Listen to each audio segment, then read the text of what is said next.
Hey everyone. In today's video, I'm going to show you a quick and easy method to disable WhatsApp calls on your mobile. Let's dive right in.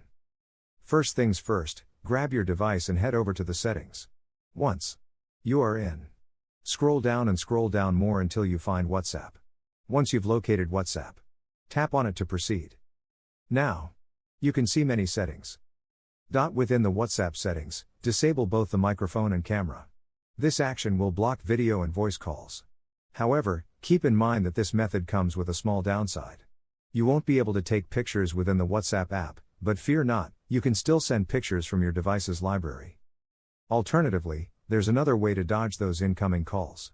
Head to the notifications section in settings and turn off allow notifications for WhatsApp. This will prevent any calls from getting through, but it comes at a cost.